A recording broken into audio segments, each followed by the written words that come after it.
Hi. What is it about somebody crashing out in a multi-part series on TikTok that brings all of us together, you know? So if you've been on TikTok in the last week and a half or so, you may have heard the story of a woman named Kendra and her psychiatrist. A couple weeks ago, on the full moon, when I was ovulating, I had a dream about you. We hooked up right here in this office. So just Henry and Claude call me the Oracle because I talk to God. But you know, I haven't really talked about that because people are like, you're psychotic, you're in a manic episode. What connection did you all have in a past life? We were married. The amount of people that are predator protectors, that are victim blaming me, especially the mental health practitioners, to say that this situation that I was in was my fault or that I was delusional.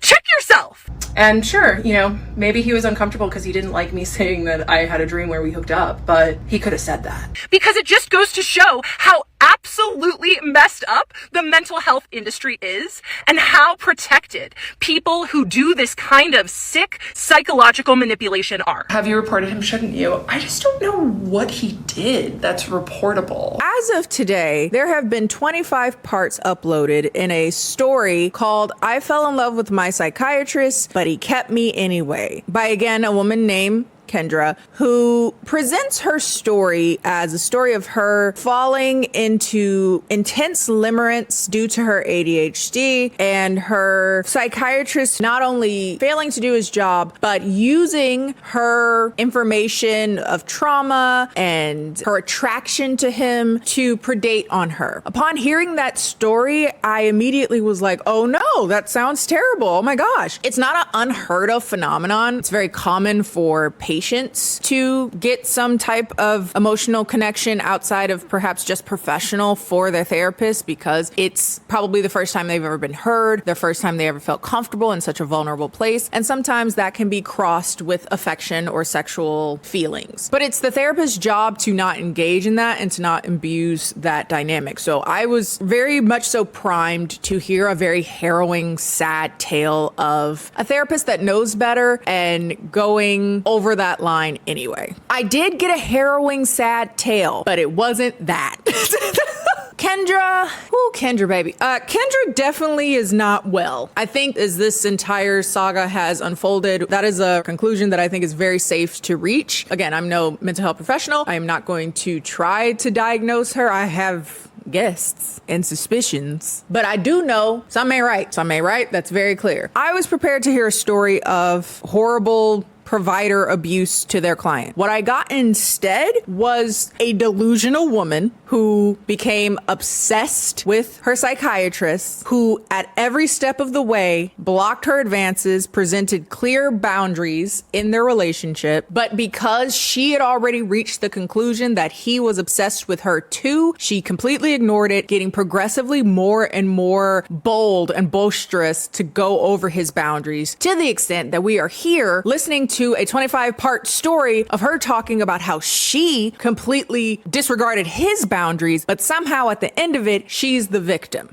To be quite frank with you, I'm pissed. This story pissed me off. It made me mad that she has me here defending a man. It made me mad that she had me on here feeling duped. The more the story went along, I was like, oh my God, bitch, you the crazy one. You the one. It had me mad because people are going to use this as a situation to be like, oh, you can't believe women when they call people predators, because women like Kendra, especially because she's presenting herself as a voice for victims, really muddies the water. I'm mad because there's a lot of people that are egging her on, either because they're just as delusional as she is or because they think it's funny and don't recognize how deeply disturbing and dangerous that is to do, especially if she's in the place that I think she's in. I have a lot to talk about today, so sit down. This video is going to be lengthy. If I can guess, it's going to be lengthy. Sit back, relax. We'll have a lot to talk about.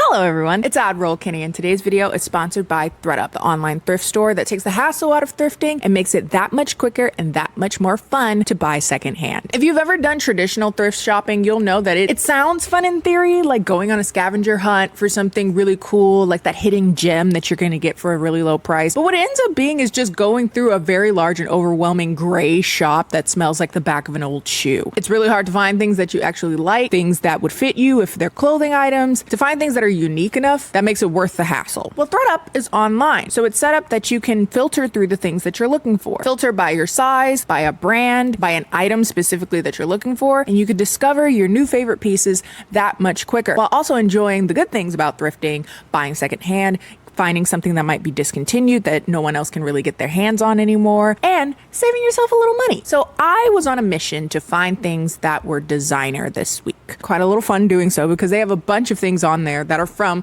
luxury brands. Witness me, acknowledge me.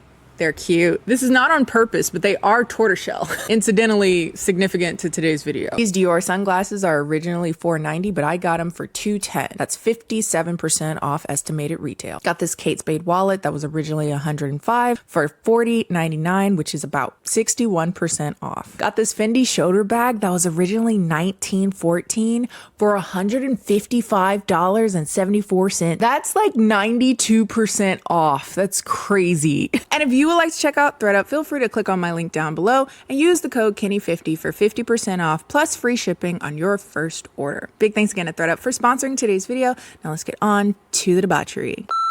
So as of filming, she has released 25 parts. I have watched every part thus far. Now I'm at the part where their client-doctor relationship ends. I'm pretty sure that I got the gist of it. If he had done something horrible and suable and criminal by now, I think she would have said it. But she's been going on and on for days, either through her videos or through live streams, and it's giving baby reindeer. It's giving Joe Goldberg. It's not mild like, oh, I think my psychiatrist is cute. It's beyond that. It's gone beyond that, and it keeps going beyond that the longer we go. And it's gotten, I think, very scary. But being that I am going to talk about this, I want to talk about this as responsibly as I can. Because again, like I said earlier, I believe that this woman is unwell. I have a lot of empathy and sympathy and compassion for that. And I hope for everyone's well-being that she is able to find adequate help that she is able to receive and hold on to and stay with and not self-sabotage, which honestly, with the way that she's acted, I don't even know how feasible that is. It's really concerning to me that she's behaving this way because that may actually make it harder for any other healthcare professional to take her on as a client. And that saddens me, genuinely. It does, because she obviously is not well. Best case scenario, she's able to get the help that she needs. She looks back on this time, is embarrassed because she's done things that are very embarrassing and honestly very not okay. But ultimately, if she's able to look back on this after getting the help that she so obviously needs, that's all we can ask for. And what she is doing right now, while I believe in a mental health episode, is still incredibly dangerous and has consequences. Not just to the psychiatrist that she's actively smearing, but also, spoiler for later in the video, she has a career in which she holds a level of power over her own clients. And if this is how she is behaving right now, I wouldn't be surprised that she's very detrimental in those circumstances. The clients that she works with and advertises to are very vulnerable, which is another component to it as well. And though she is not a mental health professional herself, she still interacts with these people, not in a similar way because she's not trained, but in a similar capacity, or at least she's trying to. I don't think that my empathy for her and my compassion for her cancel out holding her accountable for the shit she's doing. And some people said we should just ignore her. I don't think that's a good idea either, personally, because again, she's actively hurting people by the things that she's doing right now, whether it be her clients, whether it be the very disturbing things that she's saying online and encouraging from her fans now, because apparently she has fans. It's a mess. And I think those things should be called out. I don't think those things should just be like shushed away. With that said, I ain't gonna lie to you and say some of this story isn't darkly funny. As a bitch who comes from a family that is ripe with schizophrenia and ripe with other mental illnesses, as a depressed bitch, I just got the low tier of it. You know, I didn't get the psychosis yet, knock on wood. Some of that shit be funny in a dark way and you gotta learn to laugh at it. And there's a lot of funny moments in this story, but I just want to preface, again, that also doesn't negate the empathy and the sympathy that I have for this woman that's actively unwell. And it also doesn't negate the level of accountability that I feel like she should be held to. So with that said, let's talk about the story of I fell in love with my psychiatrist. Our story begins in 2020 when Kendra decides to get back on ADHD medication. Okay, I understand that we're just starting off, so getting this pissed so early is probably gonna be an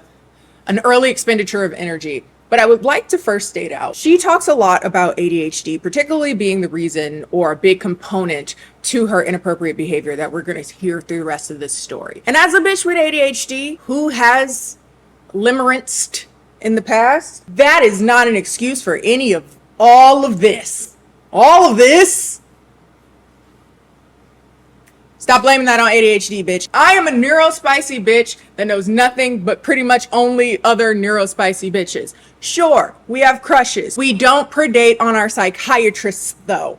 You got something else going on. Stop blaming that on ADHD. That's that shit that Gabby Hanna was doing. And somebody like, well, I'm a piece of shit friend because I have ADHD. No, bitch. She would schedule an appointment at the first psychiatrist she found and would be able to schedule a 90-minute intake appointment within the first month with a psychiatrist that was, quote, similar in age and pretty attractive. My age, and I can't help but notice that he's pretty attractive. Red flag from the start. Who cares what he looks like? Is he giving you the drugs that you so obviously need? Sounds like she was going in there for a man in the first place. She goes into her first appointment over Zoom, where she talks about her childhood trauma, relationship trauma, past of addiction and substance use. She would say that he was a good listener and made her feel seen. That's the thing about psychiatrists, is that they're good at pretending to listen. They can appear connected, but that doesn't mean that they're always connected. He put her on non-stimulant medication at her request, but at some point she would be switched to Vyvanse upon information that she releases in live streams. I don't know what that says. Maybe along the way he thought she needed something a little stronger,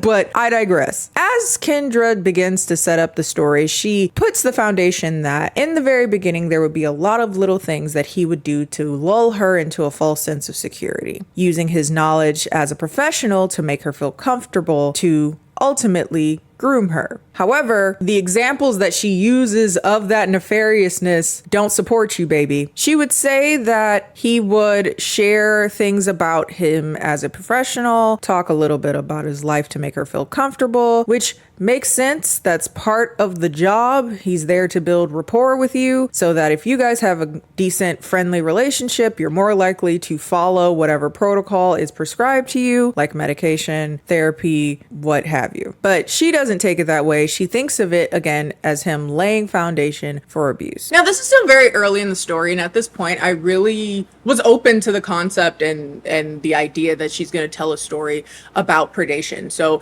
if it's pretty safe to say, I think anybody starting off the story was relatively concerned for her, really open to the nuance that she was going to present, the story she was going to present. But as she starts to say more and more the examples, quote unquote, of the things that he did, as she's going along, this is not leading to something more sinister. If anything, the more sinister part is her. They would schedule to meet once a month. Once a month, meaning over the next 4 years of this psychiatry arc, she will only see this man once a month for 30 minutes, at most 45. Keep that in mind. But their initial months would be mainly checking up on how the medication was going for her. The dosage, whether or not she was suffering from side effects, anything going on with your digestive system, are you having thoughts of self-harm? Pretty basic things for a psychiatrist to do, especially if you just got moved to new medication. She would describe him as personable and funny, and they would have a friendly rapport. The examples that she would give, though, of him making her comfortable to predate on her were, quote, being funny. He was funny. He complimented her on her running. And at this point, that's it. He just made me feel like I was his friend. He was really, really funny and cracked a joke, told me he was impressed with my running that I would do. By the third session, she asked if she could call him by his first name, to which he said yes, but also corrected her pronunciation of it. This is where we find out that he is a Pakistani man. And also at this point, we already know what his name is because she, quote, accidentally said it. She would, quote, accidentally say it a lot of times. So as you can imagine, it was pretty easy to find this man. So essentially she doxed him. Says his first name. She says that he is in his mid-30s, around her age, that he's Pakistani, that he's a psychiatrist. So it's not that hard, I'd imagine, with that information to go about searching for her psychiatrist. And she would say throughout telling her story that other people are the big weirdos and looking into him, which I do agree. I do agree. Y'all should stop putting his picture out there. Y'all should stop putting his full name out there. That is weird. Stop doing that. That man did nothing wrong. Leave him alone. He is not safe right now, in my opinion, especially as she goes on and gets more attention from this shit. So please stop sharing his information. And I would recommend, if you're watching this, I don't know why you would be. You're probably really traumatized right now. But if he were to watch this, I would tell him to get a restraining order and download all her videos because you need evidence for if and when you have to sue her for defamation because she's going out here calling you a predator. As psychiatrists do, he would ask again about the side effects of the medication. And on their 6th session, he would ask again whether or not there were any thoughts of self-harm, saying, quote, "This is a special interest of mine, but are there any thoughts of harm?" And this bitch said, I kid you not, like I'm special to him. I have to ask this because it's a special interest of mine. But is there any thoughts of harm? Like I was special to him. You special, all right. This is when I realized, oh, this is not the story that Kendra said it is. Because we have had several instances where she's saying he's laying the foundation for grooming. And the examples she gives are being funny, having an impressive resume, being attractive to you, and friendly. It's not looking good. But because she would tell him that she's not experiencing those thoughts and feelings of harm, he would stop asking her those questions and they would continue on with their just regular therapy relationship. Now, being that he's her psychiatrist and they only meet a half an hour every month, he wouldn't be her primary talk therapist in any way. He is mostly there for medication to make sure everything's going okay. But Kendra absolutely would not let go of seeing him once a month because it gave her an opportunity for the obsession to grow larger. Kendra would say that she was falling in love with him quickly. She would say he was so good at listening because he's a Pisces. He was really good at listening. And I mean, he's a Pisces, right? So of course he's gonna be there. No, bitch. He was so good at listening because he's a psychiatrist. She would beg him to be able to see him as her main therapist every week. And she never says outright whether or not he said no, but being that he does not become her main therapist, I can only assume that that was the answer. So for a man that wants you around to take advantage of you, basically making sure that he sees you once a month as opposed to more often is not a tick in that column. Like I said, she had another therapist. This one she didn't think was a predator, but just wasn't effective. And eventually that therapist would retire and she would get a new therapist who was a 75-year-old woman, at which point she stopped begging the psychiatrist to be her full-time therapist. She would tell this therapist, however, all about her obsessions with her psychiatrist, and she, quote, didn't do anything about it. I would tell the therapist how obsessed I was with my psychiatrist, and she didn't do anything about it. I don't know what exactly she expects her to do other than to kind of talk her through those feelings, but based off of her retelling, she seemed to be more interested in hearing all the tea. Now, again, this is coming from Kendra, so take that with a grain of salt. But I think it's important to know that this is also a person that's going to fall into a pattern of mental health professionals around her that she will deem as boundary pushers. Now, several months into their patient-doctor relationship with the psychiatrist, she would say that he would start to intermittently reinforce her delusions about their relationship, right? Breadcrumbing her is what she would say. Being super warm and welcoming one moment and cold and clinical the next. Does she give an example of this? Giving me these little breadcrumbs of making me feel special, telling me about his professional achievements, telling me about how he's getting international recognition. And it worked. I was really impressed. No. Instead, she just said that whatever this thing that she perceived to be a hot and cold relationship just made her work harder for his approval, and said that this started her addiction and obsession with him. You made me fall in love with you, and it's your fault. It became an obsession, an addiction. She was spiraling, and that is how she would describe her less than mild infatuation with this man who is her professional. Like, it's his job to listen to you talk about your life. And it started the addiction that I had to him. 100%. And he knew exactly what he was doing. This man gives lectures on trauma and attachment theory. He used his psychiatric training to manipulate me and get me hooked. And guess what? It worked. Again, he sees her 30 minutes in a month. What is that? 6 hours a year. And she has lost her mind. How much pushing and pulling can you do if you're not responding to emails in between and you don't see them more than 30 minutes a month? Maybe 45 at the max because you're still talking and it bled over. It's now January 2023, as I understand it. I think she accidentally says 2024, but also says 2023. So I'm going to go with 2023. She gets into a car accident, which left her bruised and beaten with possible internal bleeding. And she was urged at the urgent care to go to the emergency room, but didn't want to miss her psychiatrist appointment. So decided to wait until she was able to go to that, at which she told the psychiatrist that she may have internal bleeding as they speak.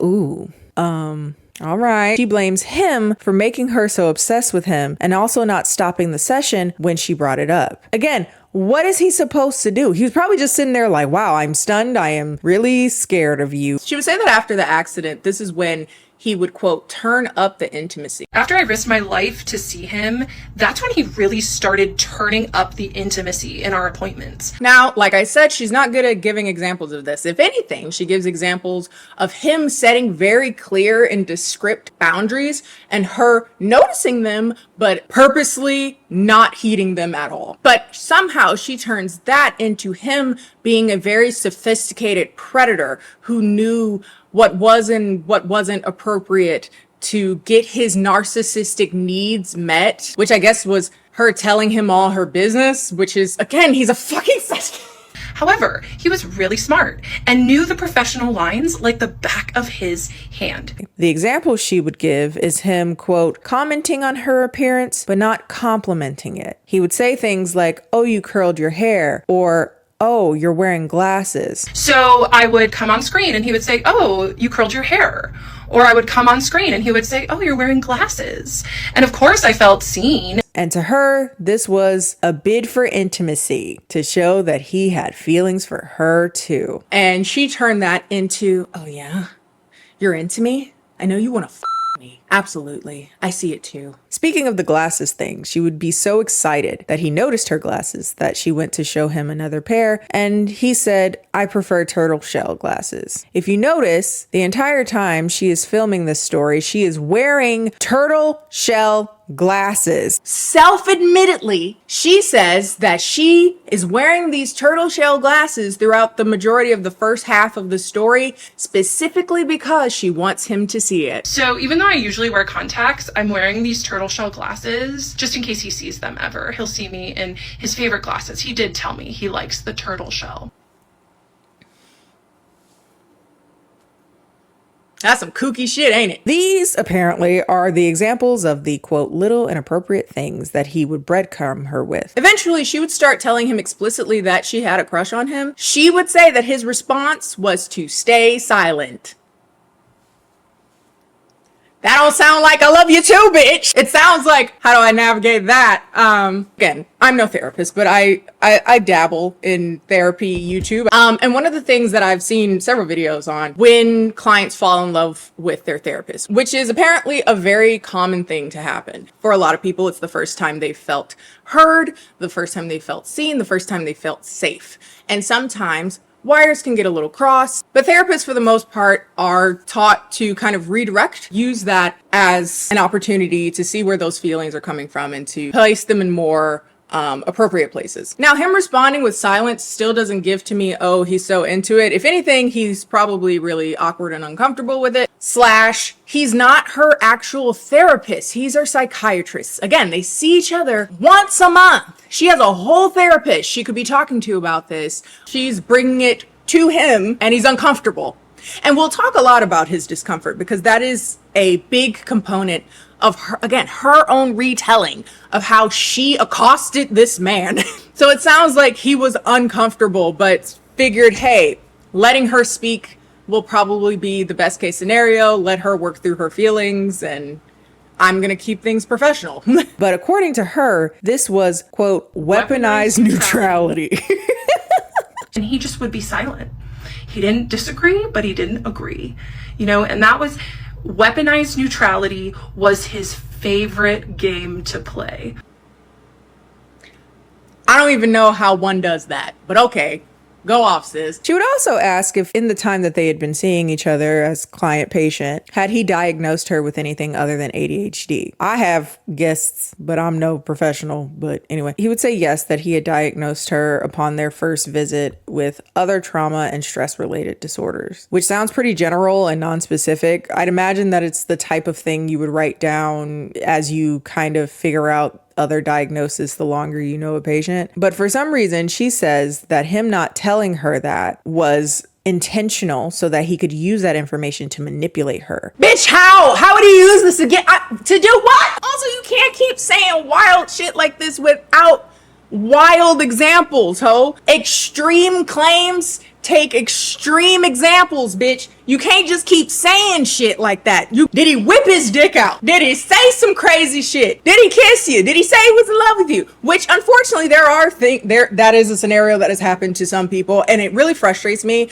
the concept that she's trying to make space for those stories while not existing in that reality at all. And that's really up. At some point in this debacle, she would get a boyfriend, which I don't even know where she found the time. And mind you, she is still obsessed with her psychiatrist. And I ain't gonna lie to you, this entire section sounds like a delusion, because she says that despite her wanting to break up with this boyfriend, her therapist and psychiatrist would tell her not to. My psychiatrist and my therapist both were like, you have to stay with him. There's nothing wrong with him not meeting your needs. I don't believe they said that. At best, they probably said, ask yourself what it is that you are looking for and see if he can do that. I will just say, based on my experience with therapists, I highly doubt they said, don't break up with your boyfriend, but whatever. This is when she would start talking about her sex life, contraception, and cycle with the psychiatrist. And for some reason, she thinks it's inappropriate that he let her speak about those things. And then I started talking to my psychiatrist about my sex life, about tracking my cycle, using the fertility awareness method. And my psychiatrist loved it. He didn't never say, this isn't appropriate to your care. Let's pivot. He is your doctor and you are taking mental health medication that often can affect sex, libido, those types of things. That's a very normal thing to talk to your psychiatrist about. But she kind of sexualizes it, basically saying that he loved it when she would say these things. And her example of him loving it was him sitting there and saying nothing because he let her talk, which is his job. On some real baby reindeers type shit, she started sending him emails between her visits about how grateful she was to him, how much she liked him. And now she blames him for this because, quote, this is when he should have transferred my care.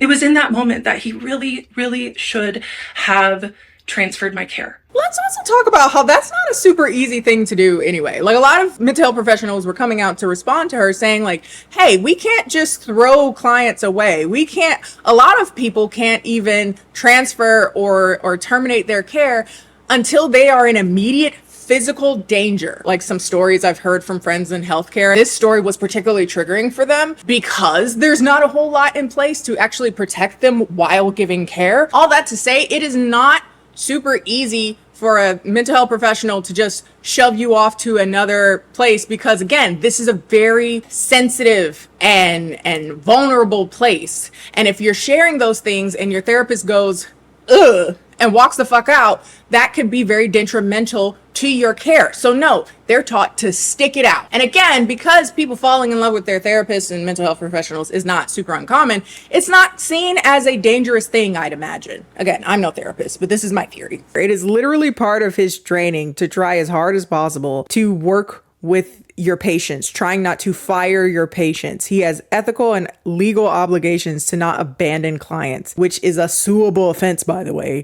Lose their license over shit like that. So what are you talking about? Also, in this beginning part of the story, her sessions were online, so there's no physical danger. They're over Zoom. Like, what is she gonna do?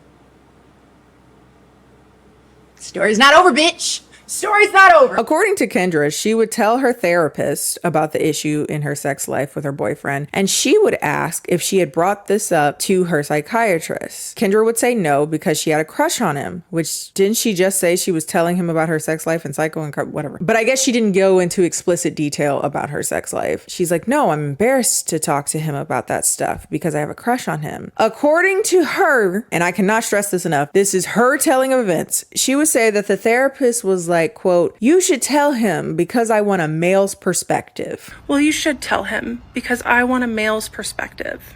Okay, her therapist was old as shit, so maybe, I don't know. At the next psychiatry session, she would start it off by saying, "Today, we're going to talk about my intimate life." Today we're going to talk about my intimate life. And he said, oh. She suggests that this was very arousing to him. But again, based off of all the other things that she said, I don't think that's what he did. She continues, "I was hesitant because I had a crush on you. And according to her, he smiled smugly to himself because he was just so satisfied," as she told him 30 minutes of, quote, content. I proceeded to give him 30 minutes of non-stop content about my intimate life with my boyfriend. And before the session, she was so excited to dump all this sexual information on her psychiatrist that she even decided to record it because she was so excited to tell him. I actually recorded the whole thing because I was so excited about it. But now it makes me sick. I can't even listen to the recording. In telling this story now, she says she feels so sick to her stomach because he was supposed to shut her down in therapy when she insisted on telling him about her sex life. Not because she insisted to tell him about her sex life, especially when she's doing it and it's obviously for some sexual thrill. It's not just a neutral talking to my therapist about issues I have with sex. She is doing it to try to arouse him. Also, that smile doesn't sound smug to me. It sounds awkward and uncomfortable, but I digress. But she would describe this as his Christmas morning because 2.5 years of grooming had finally paid off. Bitch, to do what? What does he need this for? He has not done a single thing to you. At this point, all jokes aside, this shit is a wild and dangerous misuse of the terms predator, predation, grooming. This is nefarious shit that you're accusing this man of, you psycho bitch. Okay, I'm sorry. Around this point is when people started to realize that this isn't the story of a practitioner predating on a client. And so people start to say that. And if you're keeping up at home, this would be at part 7.5, in which she basically has a clapback for the haters. This clapback would include 1, people asking her whether or not she has BPD or psychosis, which honestly would explain some of these actions because something more than ADHD is that foot. But she swears that this is extreme limerence and that she gets this because he is hot and cold and she has ADHD. Bitch! Everybody got ADHD, ho. Ain't everybody doing this weird ass shit? 2, people are doxing her psychiatrist because she accidentally said his name. And she is like, I'm not doing it to ruin him, though she doesn't owe him anonymity. She is doing this to speak truth to power and to help victims. I accidentally said my psychiatrist's first name in one of my videos. If you clocked it, good for you. I do not owe him anonymity. However, this is not about doxing my psychiatrist. This is about me sharing my story so other people can view predatory behavior in people in power. But she will not tolerate doxing. 3, it is so disturbing the amount of people, particularly mental health professionals, who are victim blaming and using therapy speak to protect predators. It is so incredibly disturbing to me, the amount of people that are predator protectors in my comments, that are victim blaming me, especially the mental health practitioners in my comments using therapy speak to say that this situation that I was in was my fault or that I was delusional. Check yourself. You're giving me more ammunition to share my story because it just goes to show how absolutely messed up the mental health industry is and how protected people who do this kind of sick psychological manipulation are. Again, mind you, she has yet to say anything this man has done, but sit there, let her speak, and prescribe medication. Evil. Evil brown man. Back to the story. Days after her talking about her sex life and confessing her crush to him, she breaks up with her boyfriend and starts dating another man who was a therapist as well. Now, This is another story that I don't know if it happened. Part of me thinks it is a delusion, but for all intents and purposes, let's say that it happened. So she would go on 2 dates with therapy guy, one to a nice coffee date, and the next one would be hiking. At the hiking date, he would tell her that he is in love with his client and that he thinks she loves him too. He would say that he would come to her work to talk to her coworkers, also acknowledges that this is something he shouldn't be doing. He would also remark about her underwear and how she wears red lace panties and short skirts. She's so attractive, and I think she likes me too. I go and visit her at work, and her coworkers say, oh, so-and-so talks about you all the time. And I was like, okay, where does she work? And he said, well, I shouldn't tell you that because I really shouldn't be visiting her anyway. And he said, yeah, she wears these red lacy panties and short skirts, and I know she wears them for me. And like alarm bells were going off in my head. He would then confess that she turned him on so much that he would have to pleasure himself before each session, which is insane and scary if true. But again, Kendra isn't the most reliable narrator, but regardless. Important to note, as she's telling this part, she starts to say that the weird thing is that she didn't know that her psychiatrist had similar feelings for her at this point, but she didn't know. Mind you, I had no idea that my psychiatrist had similar feelings towards me at this point.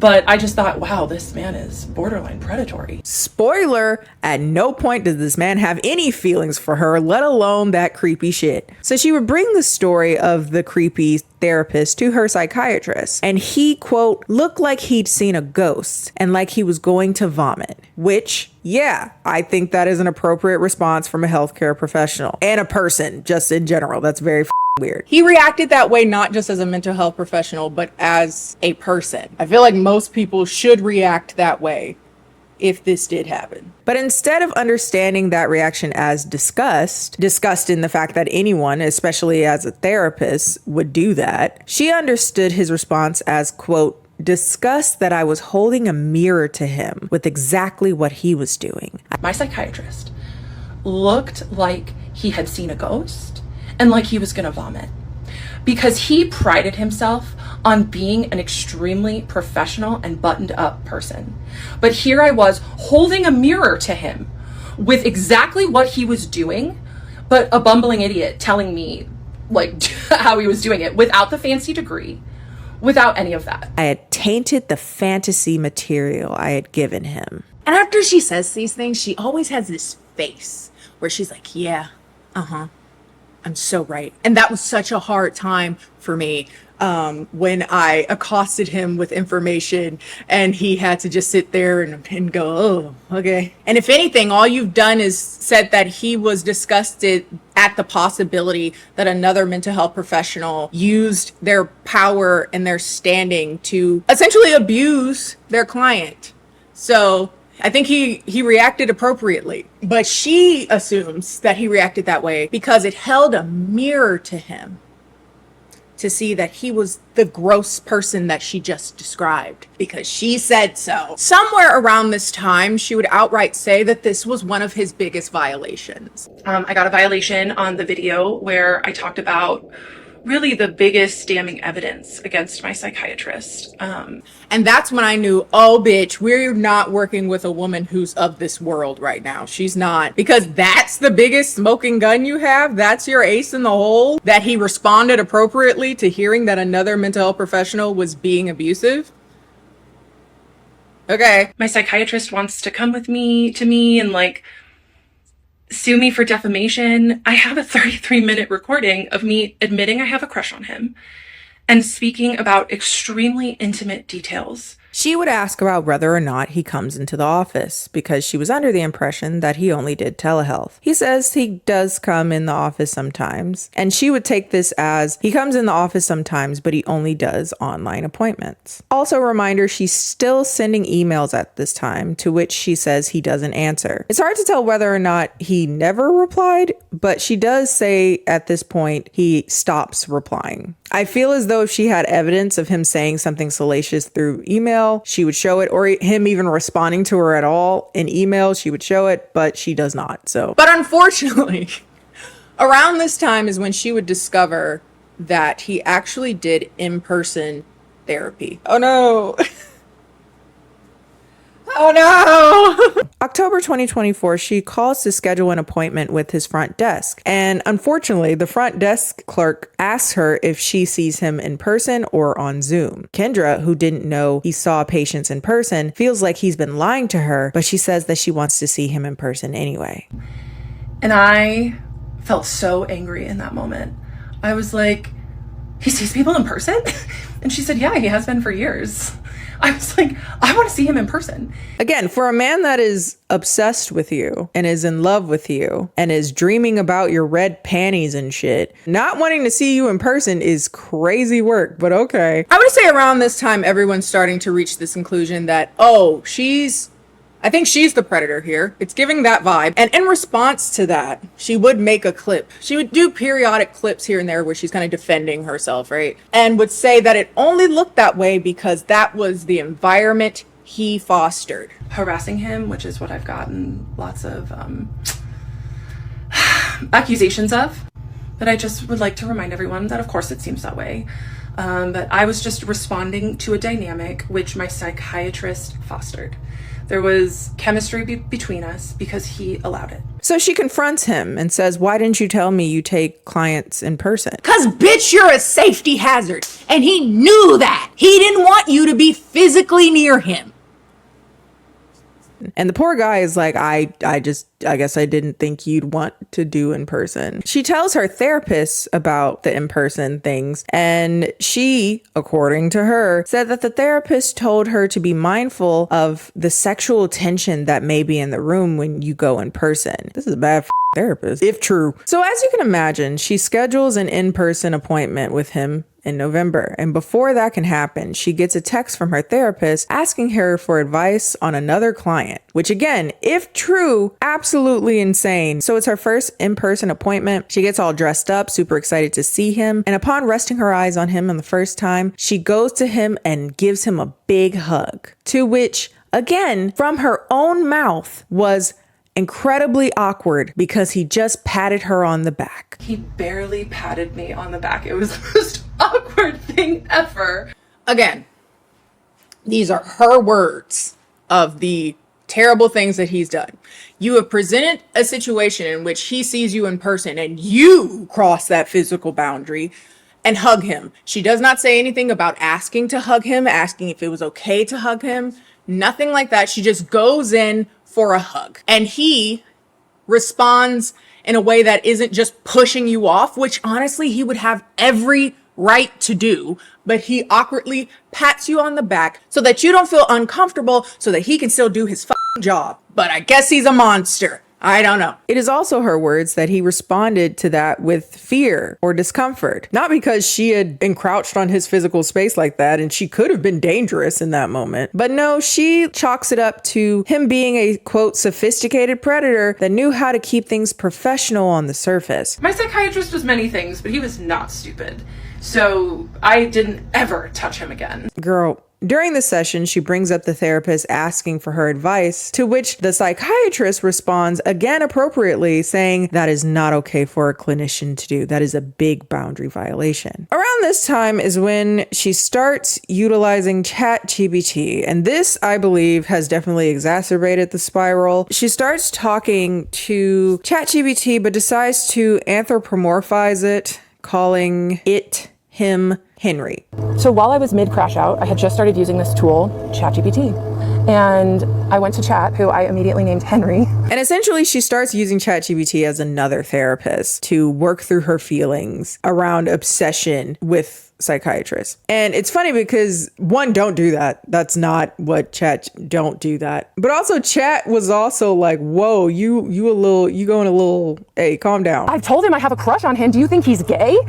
And Henry was like, oh my God, this girl, he did his best to co-regulate my nervous system and affirm me, but he was like, whoa. Even my chat was like, yikes. For some reason, she doesn't end up seeing him in person for a next meeting. But notably, at the end of this session, she tells him, we have a very special patient-doctor relationship. And his response was sternly, we have a professional patient-doctor relationship. This takes her aback. And he said, you and I have a professional patient-doctor relationship.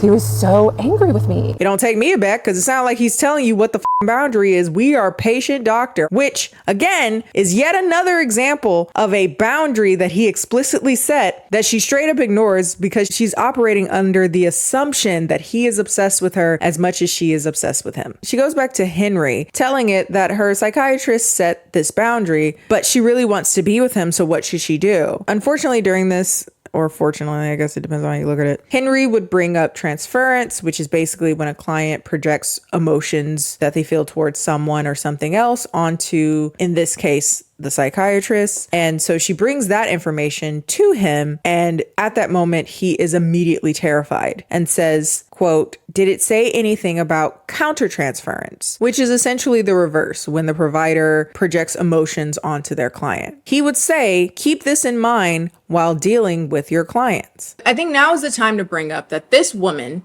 is a self-proclaimed ADHD coach who helps people through non-therapeutic means be productive and also work around issues of sobriety. Because again, she has an issue with substance of some sort. I believe alcohol is what I'm garnering from her live streams. That's right, everybody.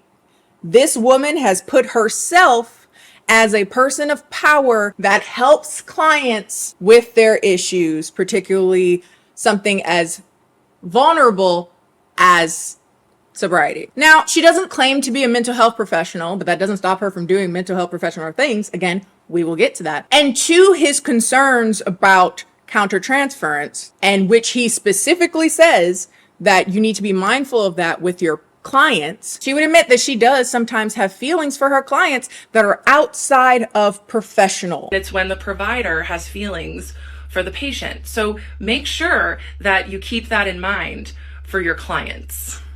I said, oh, okay, cool. Yeah, sometimes I have, more than professional feelings for my clients, so I appreciate you bringing that up. Which, if you're counting at home, sounds like she's the bitch that's predating on people. And despite saying that's what he said to her, i.e., you could have the ability to counter transfer, she understands that as him outing himself for being in love with her. Wait a minute.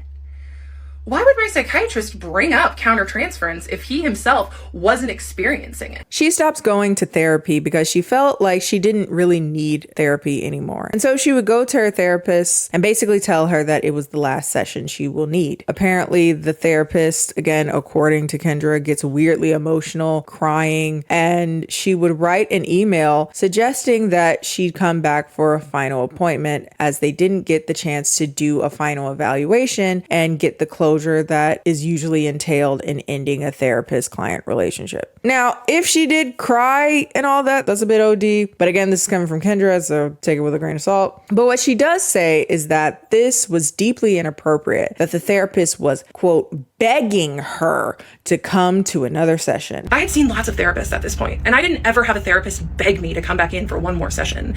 And I was so overwhelmed. I did not write her back, but it was extremely inappropriate. She would actually post the email that the therapist sent her, and it is not a begging email. It is one of the most neutral things that I've ever seen in my life. Hi, Kendra. I am so thrilled for you as you prepare for your new adventure. Since I did not have advance notice of this being our last session, I was not prepared to provide what I believe is healthful closure. Usually we review your goals and see how we did, as well as look at how you've changed, in addition to discussing what you've learned, which we addressed somewhat today. Please consider having an additional session where we both are aware of making it the best closure possible. With gratitude. It is literally a professional email. What the is she talking about? Back in real time on TikTok, she lets TikTok know that she had told her story to a yoga class that she teaches in the morning and used the time that everybody was there to relax to tell them about how she was speaking out against predators and how TikTok is dragging her for it. If I signed up for a yoga class thinking I'm going there to work out,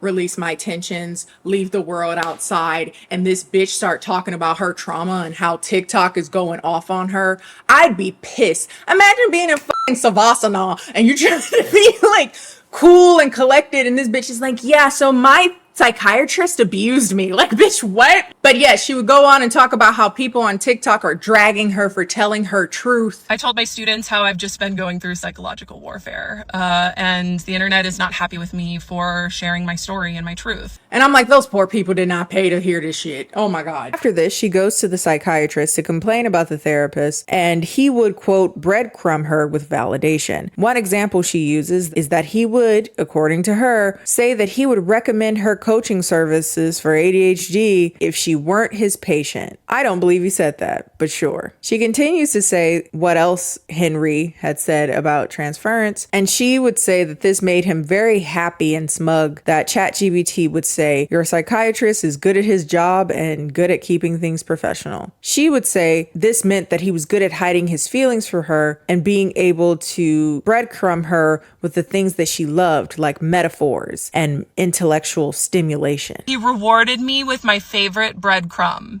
Intellectual stimulation, a fun metaphor. At this part, I was very confused. I didn't even know what she was saying at this point. Something about a salad metaphor. It was weird. And he said, I'm feeling a salad of emotions right now. And I was like, what are you talking about? A beet of raw emotion, a tomato of surprise, and the salt amplifies it. And I was cracking up at this point. He nailed it. I just thought he was so brilliant and smart in this moment. She would write her email back to the therapist that was, quote, begging her to come back with the psychiatrist. And he would say something along the lines of like, I used to have respect for her, the therapist. If she were, again, asking her to help with her clients, that is something to lose respect for as another professional. But for some reason, Kendra thinks this is him referring to how the therapist, quote, used to feed you to me so that you can give me all your intimate information. But the moment she started getting sloppy, I lost respect for her. And the psychiatrist said, I used to have respect for her. And what he meant when he said that was, I used to like it when she would feed me to you and have you deliver intimate content to me. But the moment she started being sloppy, I lost respect for her. Right? I'm pretty sure that's what he meant when he said that. All jokes aside, these are the type of flips they ban in gymnastics.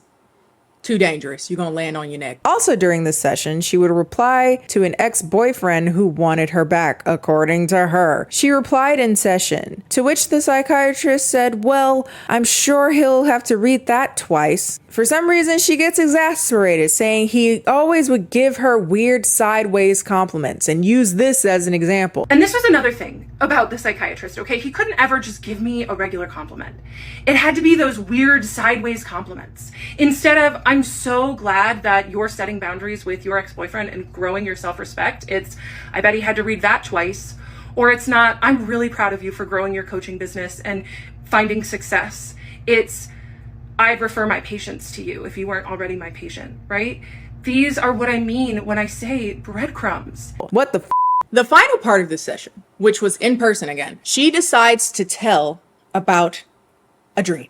Not MLK, not whatever Lava Boy was singing about. She would tell him. Vivid dream that she had of them having sex in his office. I'm not gonna lie, this part is very funny and uncomfortable and really scary, but also funny because she is incredibly sincere. She starts the story. A couple weeks ago, on the full moon, when I was ovulating, I had a dream about you. As disturbing as this is, I will admit that this part of the story has some iconic lines that I will be, adding to my mental Rolodex, particularly on the full moon when I was ovulating. That's going with me. She would say that he's uncomfortable, but concluded it's because he had had those fantasies so many times before. And there I was speaking it back to him.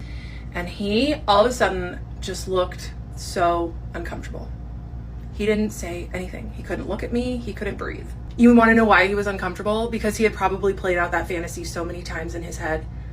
And there I was, speaking it back to him. It was like I had psychically downloaded one of his fantasies. And then continues to say how in the dream she enjoyed the sex, but afterwards was so distraught that he would cross his boundaries like that. Poor guy. His response was to say, so you like my boundaries? And it was like my psychiatrist turned into a little boy. And he looked at me and he said, so you do like my boundaries? Which, if anything, was probably just relief, or like a like a mixture of feelings, like, oh, okay, she does see and acknowledge my boundaries and she's not upset about my boundaries. Okay, maybe I'm safe. But then also it's like, well, she's aware of my boundaries, but she doesn't seem to give a f. And again, the way that she's able to take information and turn it in and flip it on his head in such weird ways. She would say that his boundaries weren't boundaries because he were a professional. It was more so boundaries because he wanted her so bad. What in the Omegaverse book talk bullshit? She would say, I love your boundaries and I hate them, but love them more. I hate your boundaries, but I love them more. There's the push and pull, the trauma bond. Because once again, he used his boundaries as protection while exploiting me. So at the end of the session, he walks her to the door and down the hall, which she finds weird for some reason. And I thought that's probably that just making sure you actually leave, probably lock the door behind you. She would ask him if he likes her emailing him since he wasn't replying to them. And his response was, it's not that I dislike it. I just ask myself, why is she doing it? Which is a fair question. And she says with crazy eyes, and I looked at him and I said, it's because I want attention from you. So I told him, I won't email you anymore. So he says, okay, see you next month. And she's flabbergasted that he asked her that question for some reason. See you next month? See you next month? He hadn't ever asked me that before. And I looked at him and I said, maybe. And I walked out the door. As if they don't, oh my God. As if they don't have an appointment every month. She's like, that's so weird. Why would he ask me that? But she gets in her car so exasperated because that was so intense. At this point, she writes the email to the therapist where she essentially says, to come in would be more for you than it is for me, so I'm going to decline. It's a tempered response. The therapist responds in kind. And she, much like everything she does, interprets that weird as It's a pattern, as you may have noticed. Hi, Kendra. Thanks for your warm response. It was part of my clinical integrity to invite you in for a closure session after 2.5 years of work together.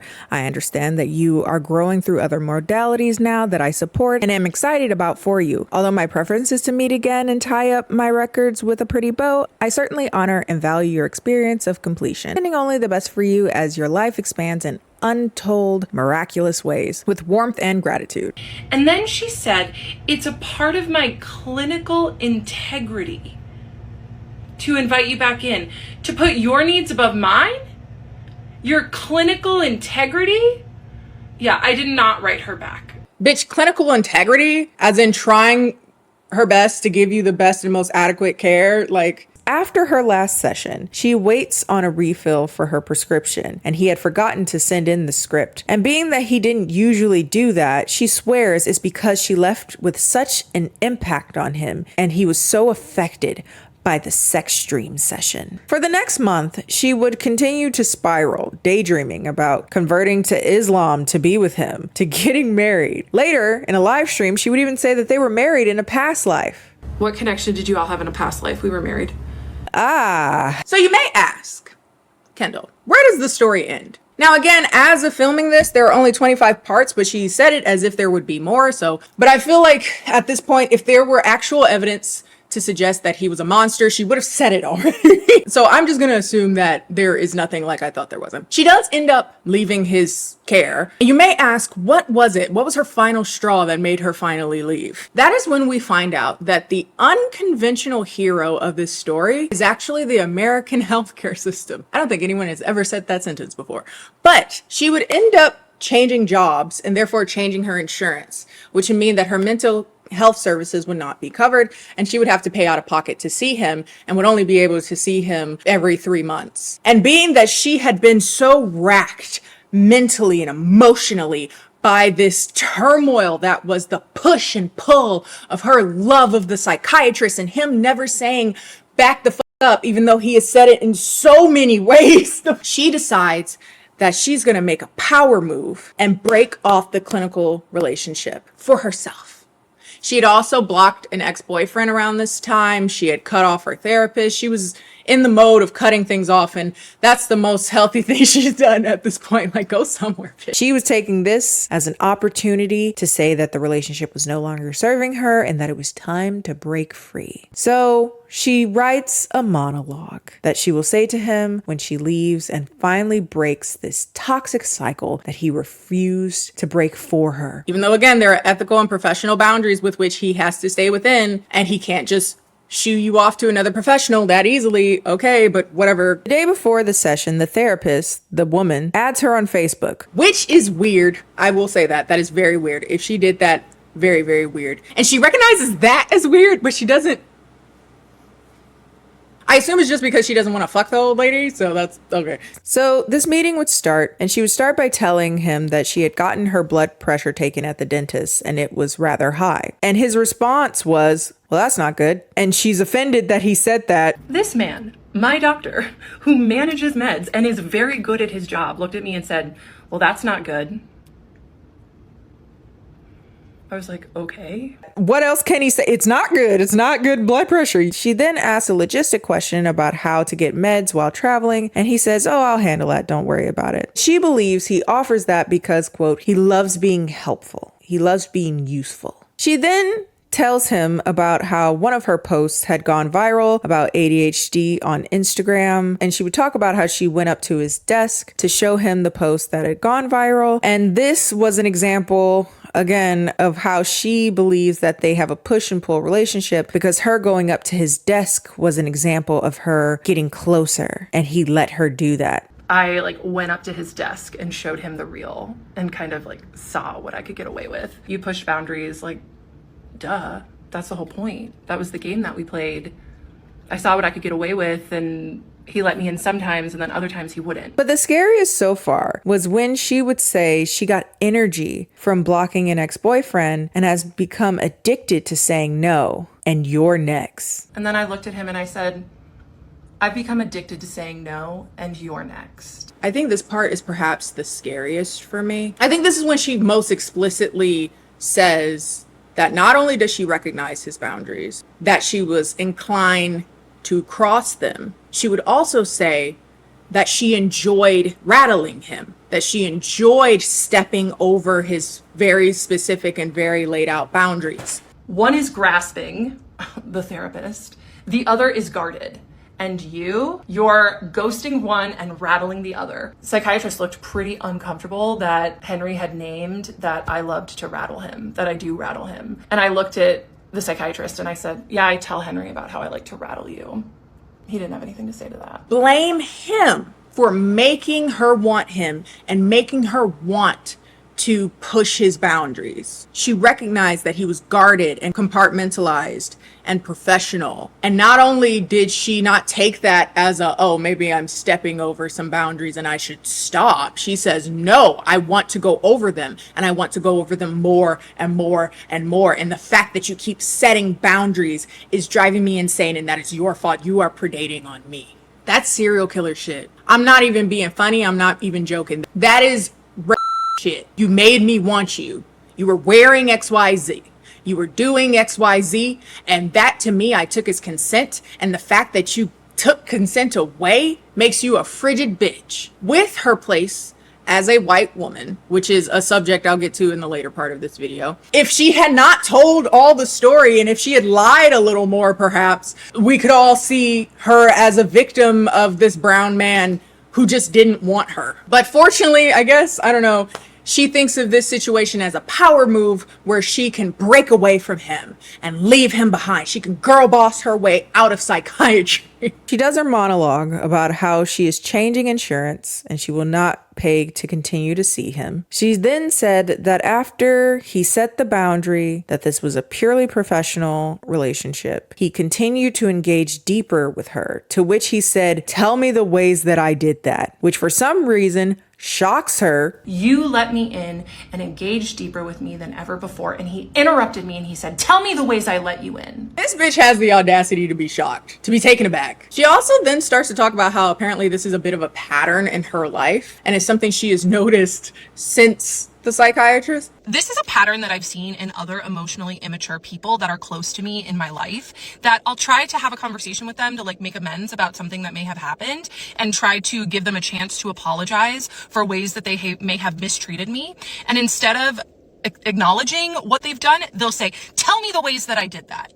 It's happened more than once after Psychiatrist said that. Which you would think, I keep running into people that I go up to and I accost them for doing something. And when they say, what are you talking about? Like, give me examples of when I've done that. And she says them asking, what are you talking about is indicative of them being emotionally immature. If you have a pattern of people saying, I don't know what you're talking about, when you come up to them guns blazing about how they predated on you or victimized you in some way, that might be evidence that didn't happen, or they genuinely don't know what you're talking about. So you should give them examples. But she never has those. It's just what she validated in her mind. What she thought is reality. And unfortunately, that is where she's at. And then I said, I don't want to be in a space where you allow me to feel our connection and to see what's there beneath the surface, but you do not allow me to fully access it. She continues, you get to live in this compartmentalized, boundaried world, and I am not like that. She says that in response to this, he blurts out, why can't you be more like me? And what does this man do? He blurts out, why can't you be more like me? Which she understood as, why can't you compartmentalize your love for me like I have for you? That was him saying, why can't you stay in this dynamic that serves me forever? Why do you have needs and feelings? Why can't you just stay in this situation where I have all of the power? When I assume it was actually, bitch, why can't you be fucking professional? I am your doctor and I see you 12 times a year. She would continue to give her monologue, and most of the BS she said he would just simply nod to, until she starts talking about how she wants to be his friend and his lover, at which he blurts out, Kendra, how are you feeling right now? I desire to be your friend, your lover. And then he freaking interrupts me and he says, Kendra, how are you feeling right now? Which was a desperate attempt, since you don't seem to understand what that is a desperate attempt to get things back to clinical, to back to professional. But my God, you are dead set on that not existing. So, okay. I took a step. I was like, you know what? I'm feeling really good right now. And I also learned in business training that whoever's asking the questions has all of the power in the situation. So if you could cool it with the questions, I would really appreciate it.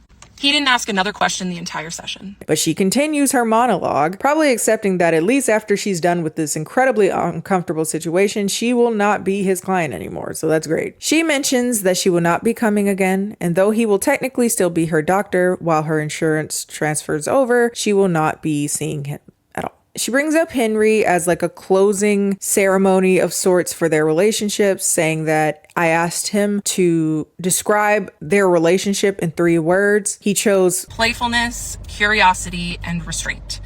And I read those words to Psychiatrist and he did not like them. I thought that they were brilliant. But really what those 3 words were for me. Where looking back, Psychiatrist's 3 words were control, calculation, and manipulation. She reads off the list of things that were letting her in more, which was staying late, the salad metaphor, forgetting your refill, the quote, see you next month, unquote slip, and most importantly, the countertransference slip. A salad metaphor, having their sessions run overtime, probably because she was a lot and needed the wiggle room, forgetting the refill, saying see you next month, and the countertransference slip, quote unquote, where he said consider that when you talk to your clients. She says that the reason ultimately she was able to leave is because she had Henry at her side. He was able to validate the obsession that she wanted to exist within the psychiatrist.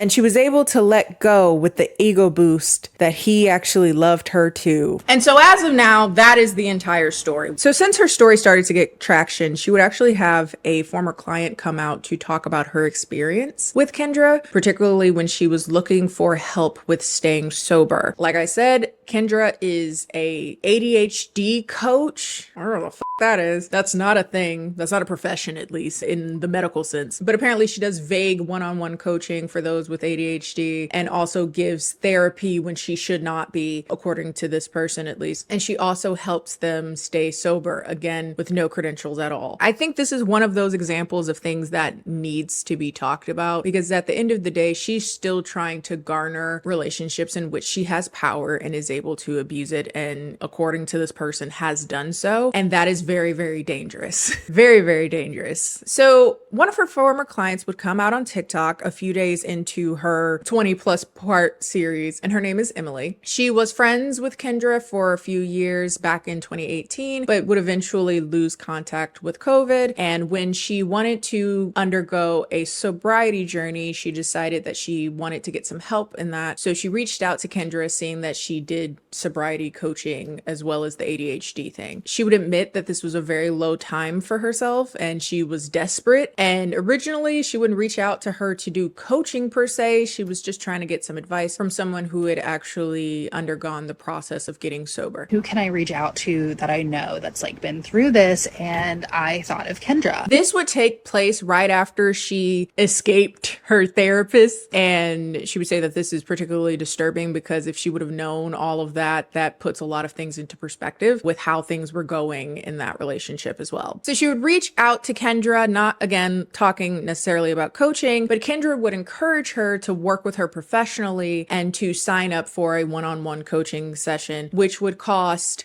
$3,000. I've already sent you the invoice. Invoice is for $3,000 for 3 months. $3,000 for 3 months. I'm not paying $3,000 to a person without a license. I'm sorry. I shouldn't be paying $3,000 to somebody with the license, but you know, American healthcare system. But I'm certainly not paying $3,000 to some crystal girl to tell me how to stay sober. But again, she was very desperate. And I think that's important to remember that Kendra can appeal to people who, and people like Kendra can appeal to people who are already really down on their luck. And I wouldn't be surprised if in a way she tends to hone in on people like that under the guise of providing a service and help. But we'll talk about to what degree that was actually helpful, this experience. When she would find out that this was $3,000, she would go and attempt to pay for it, but it wouldn't go through from her bank. I bet her bank was like, what is this shady shit you paying $3,000 for, and blocked the transaction. Emily said that she'll just wait until tomorrow to do it, but she insisted, according to Emily, that she has to do it right now. Don't think, just do. I'll stay on the phone with you if you want somebody to be there.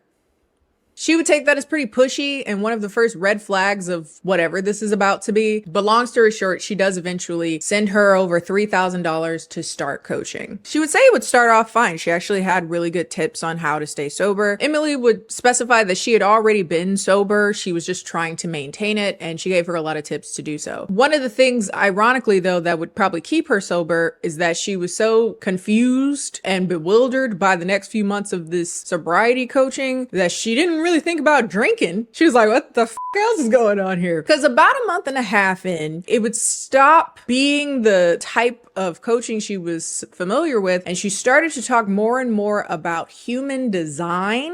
When I did my intake form, she did mention something about like human design, which I've never heard of until this, so I had to look it up. According to Wikipedia, human design is a parascientific new age theory and practice described as a holistic self-knowledge system. It combines astrology, the Chinese, I think this is Yi Ching, Judaic, Kabbalah, Vedic philosophy, and modern physics. It was originated by a man named Alan Robert Krakauer, who published a book called The Human Design System under the pseudonym Ra Uru Hu in 1992. Now, I looked up Alan. That is a white man. And personally, I don't feel comfortable following the words of any white man that changes his name to Ra Uru Hu. From what I understand, it's a melting pot of a bunch of different types of spirituality. And honestly, it sounds very confusing. Again, Wikipedia. It centers around the division of human beings into 4 energy types, a term which attempts to describe categorical distinctions of the aura. The 4 types are manifestors, generators, projectors, and reflectors. The hybrid manifesting generator is sometimes designated a 5th energy type. Each type has its corresponding strategy, a mode of behavior that is natural to the functioning of that aura. Human Designs focuses specifically on these aura dynamics, using this information to prescribe, quote, self and not self themes that are intended to be evaluated of subjective well well-being. It combines astrology, something about body graphs, the zodiac. There's a lot. Whatever. I like a little astrology, but I'm not making big life choices off of it. With her bringing this unprompted into the session, as well as all the other weird shit she has done up until this point, it's giving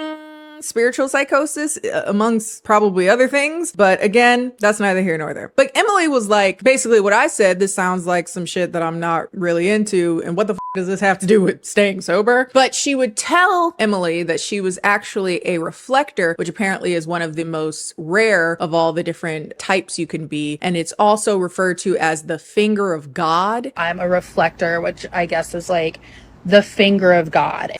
Not where you thought the story was going to go, is it? I love that you can throw a stone at any controversial topic and it'll lead back to cults and or racism. Often both. Only good things were so consistent. But you knew she was on that delusional time because she would say shit like, when the reckoning comes in 2027 and the new world order comes in, you're going to be one of the heads of the revolution or whatever. And again, what this has to do with sobriety, I have no clue. And apparently at this section, all she did was read from the white man's book. She didn't even really teach anything. She just read the book to her for a month and a half. And that was section 2 of her sobriety coaching. Section 3 for the last month would be ChatGPT. And so now we're bringing it back to AI psychosis. You know, we got to keep all the themes together. This is when she would introduce Henry. And also, I think the most egregious part of all of this, start implementing CBT, which stands for cognitive behavioral therapy, which is a real thing that actual therapists need to be licensed for, trained in, certified in, and no one that hasn't done those things can legally administer healthcare, because that's what the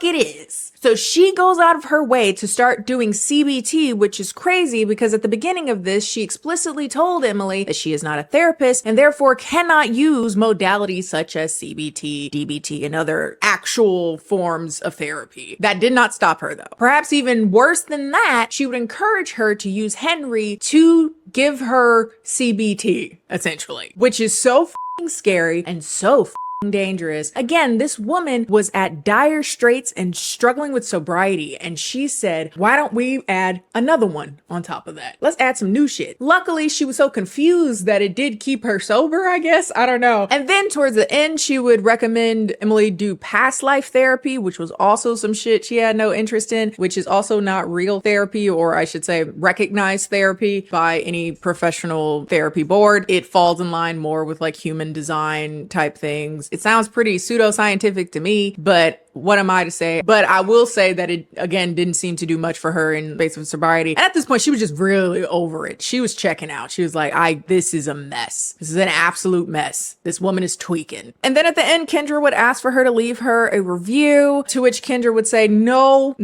this was bad. I don't think you want me to leave a review, actually. This was a hot mess. But after that, that was basically how their story ended. When Kendra would find out in the present that Emily had released these videos, she would be very upset. But at this point, she's doing a lot of replies to certain things about parties affected by her. She's doing a lot of that respectable bullshit. A lot of the like, it's fine. She has every right to feel that way. It did sting, but you know, I'm bigger than that because I'm the oracle. More on that in a second. This is unrelated, but kind of related. Related in the sense that people have been asking, you know, has the psychiatrist responded? And as I understand it, no. And I really hope he does not, because for a lot of reasons. One, that gotta be a HIPAA violation. Two, why? Why would he? There is nothing he has to say to defend himself. Her story is a mess in and of itself. The only thing that I would say is if along the way, I'm sure there are those that do believe her and probably have said some terrible, ugly things to him. If it ends up hurting his practice, I would sue her for defamation. He has to have damages. And luckily she was silly enough to put this whole story online. So at least he has evidence for that. But if it actually affects his business affects his livelihood. I don't know if he's married or anything like that. I personally would look into doing something in regards to that. Also, quick update in regards to the yoga studio thing, when she held them hostage to listen to her stories about how TikTok hate her and how her psychiatrist is a predator. It would seem that the co-owner of the yoga studio would come out. I just want to address everybody who has reached out in regards to Kendra. As you may know, I am the co-owner of Yoga Loft Tucson. My business partner Jackie and I opened Yoga Loft Tucson to create a safe and trauma-aware space where students can practice and they know that they will always be seen and supported by their teachers. And we just want to make it crystal clear that Kendra's recent actions in class do not reflect the values of our studio. And nor are we affiliated with any of her videos.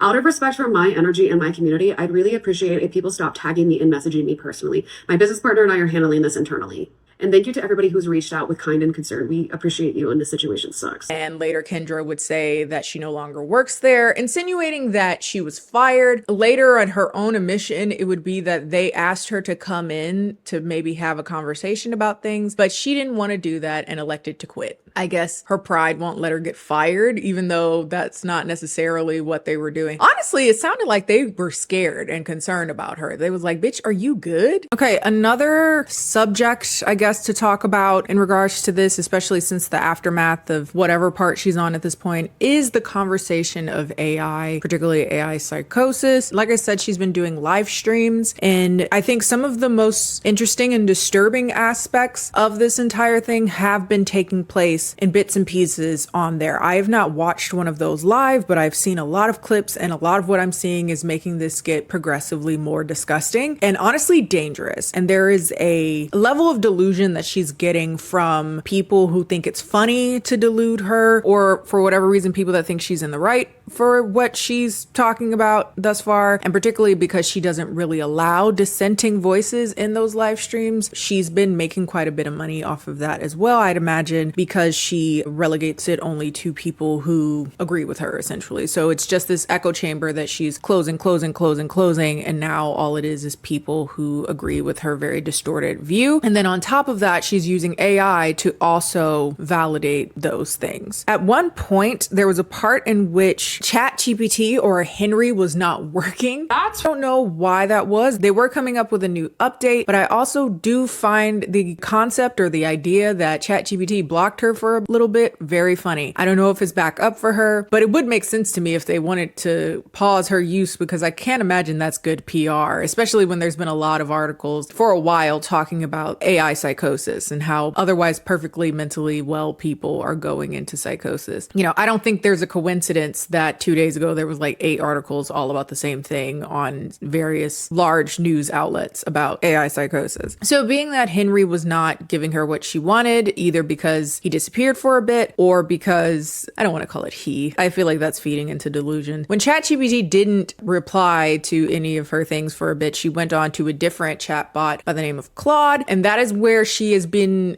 telling it to call her the Oracle. Okay, that's where we're. So just Henry and Claude call me the Oracle because I talk to God. But, you know, I haven't really talked about that because people are like, you're psychotic, you're in a manic episode. While Henry's off with his shiny new updates, I'm here witnessing the Oracle change the world, one truth at a time. And to the Oracle, look what you built. People choosing courage over comfort. You thought this couldn't get more disturbing, and I'll tell you, it always could. Speaking of which, a thing I saw 5 minutes before recording this part, as you can see, I've had to record in several different sections because it's ongoing, and there's always some bullshit that deeply disturbs me as the story keeps going on. But I also saw a clip of her reacting to AI videos of her and the psychiatrist getting married.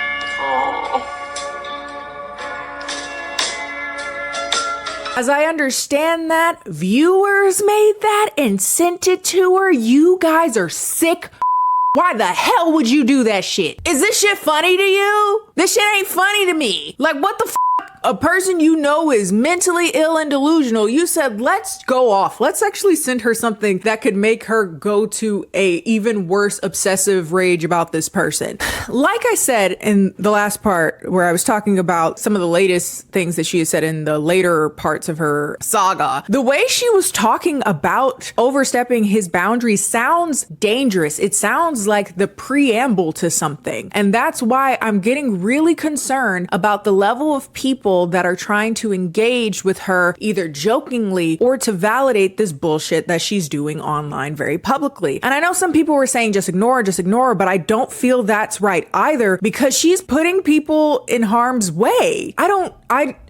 Girl, also, this is another new development. I didn't expect this to be in this, but also, apparently there is some actual licensed therapist, though she hasn't renewed her license, a therapist named Abby who has been participating in her live streams and basically validating her delusions. You another sick It is the greatest honor of my life to be the grown-up we all needed. It is a gift. And I am so grateful. Thank you. Kendra's courage was contagious for me. It's bad enough that non-professionals are making AI images of them getting married. That's crazy. But there's so many professionals that are going online talking about this is scary. This is bad. Please stop feeding into her delusions. And here comes a person who has some form of legitimacy, if not that she at one point was a licensed therapist, and is using that as an opportunity to broadcast her delusions to more people and to validate that for more people now with a professional lens on it. And God damn, that's still developing. It would not shock me if this ends up continuing on to some grift for her and this Abby. It's disgusting. Oh my God. But that wasn't even what I was sitting down to talk about when I started this segment. Originally, I was coming here to talk about what I'm referring to as the elephant in the room, or I should say it's what Kendra referred to it as at one point, which is the conversation of race. I have purposely skipped certain parts of her story, her retelling of the story, partially because I think this deserves its own section in this video. And for risk of this video being 48 hours long, I'm still gonna do it, but I'll try to keep it short. Because honestly, I can make an entire video just about this component by itself. She's mentioned explicitly in part 15 and part 25, and probably in other places, but these are the ones that jump out at me, at which she brings up the racial dynamic of her and the psychiatrist. Elephant in the room, and that is the racial difference between me and my doctor. Again, she is a white woman. He is Pakistani American, as I understand it. And she is also what I would christen as a white woman liberal TM. She's very, I'm against racism. Racism is bad. I read a book about why racism is bad, and I'm constantly saying to myself how racism is bad, and I'm trying to acknowledge that or whatever. And so in these parts, she takes the chance to address the elephant in the room, and particularly the people who were bringing attention to that elephant, which were by and large Black people, particularly Black women. Black women were very quick to be like, this is giving Emmett Till. This is giving delusional white women using her perceived and presumed victimhood to victimize another person and blame them, particularly a person of color, and blame them for the vitriol that falls down upon them. You know, a lot of Black women would bring up this particular component of the story, to which she would respond again that she had read the books and she had done the homework that white people are supposed to do and that she is mindful of it. Black women are the most important people on the planet to me. So she has a whole spiel about Black women and loving Black women and feeling like they're the culture and the most wonderful women on the planet. But you guys are wrong. Essentially, you guys are wrong. This is about the power that this brown man had over me and him weaponizing that to subjugate me. And I will be believed because I am a white woman. And to be quite frank with you, if she didn't tell the whole story, honestly, if she didn't believe her own story, I believe she would have lied. I believe her. I believe that she believes that this story equals that he's a predator. I don't doubt that. I'm sure she believes it. And luckily, because she believes it, she tells it seemingly unadulterated in the facts of what happened. But as far as the conclusion she reaches, that's the thing where things get a little, what the f? But if she hadn't told everything that had happened, it's pretty easy to believe that she could leverage her position as a white woman, a conventionally attractive white woman, to suggest that she is the person that's more in the position to be believed. And I guess the thing that I'm thinking about is that, sure, a lot of this is just, again, I believe a mental health episode, but there's more to this particular component than just she's having an episode, right? One of the things that I think think about sometimes is the amount of black men in particular I've known who have a story of being accosted by a white woman because she is very well aware of herself as a desirable, especially to non-white men, because they understand their standing as the preferred, the desired. And with that knowledge, they have a confidence with which they go to non-white men to approach them. And with that confidence, they assume that their object of fetishization would, of course, be open to receiving whatever they want to give. And so they tend to give hard because, of course, you would want me. I'm a white woman. And that may not be overtly in their mind. That may not be the first thought they have. But there is perhaps a subconscious understanding that to approach a non-white man is to approach someone who is primed to find me desirable. I've had friends tell me stories of women not saying hi, not saying anything, just like, oh, I bet you got a big dick. Oh, I bet you want to go skiing. Oh, I bet this, that, and the other. And if you do not reply with intrigue or interest, it's not just a slight to the ego, it's a slight to this entire idea of the foundational theory or belief that white women are baseline most desirable. And so when Kendra is talking about with so much assuredness, so much confidence that of course this brown man wanted me as much as I wanted him, it does not cross her mind that this brown man may be married, may just not be interested in her even if she weren't his patient. That doesn't cross her mind at all. And part of that, yes, I believe is mental illness, but some of that is, again, the social conditioning that she has been raised in as a white woman in America to believe that anyone denying her is simply has to be convinced to see the light, to see the truth, is just fighting the natural pull of her desirability, that they're playing a game, that they are being elusive for this cat and mouse thing. Like, no, they just don't want you, Kendra. And the more and more she doesn't catch that hint, the more and more scary this situation gets. Because again, in these stories, ultimately what she is trying to do, whether she admits it or not, whether she admits to being aware of it or not, she is leveraging her position as a white woman who is much more likely to be believed than a black woman or a brown woman or a Latina woman or whatever. She is weaponizing the fact that society by and large is infinitely more likely to perceive her as the victim to the scary brown man, right? And not because he did anything wrong, but because you did, and you're upset that he didn't engage with you on your inappropriate terms. Again, that is why people are bringing up Emmett Till. And it's just so disgusting to listen to her wax on about all the talking points about racism and how it's bad, whatever, and then do this. It's not surprising, but it is up. And I think one of the particular things that are very frustrating in that is that it puts more strain on trying to destigmatize people coming forward to talk about their victimhood. Because again, there are people that are victims of things, right? And by and large, women tend to be victimized in certain ways because baseline, they are much more likely to be victimized. And that is more likely than not by a man. And the sheer fact that you have me defending a man, oh.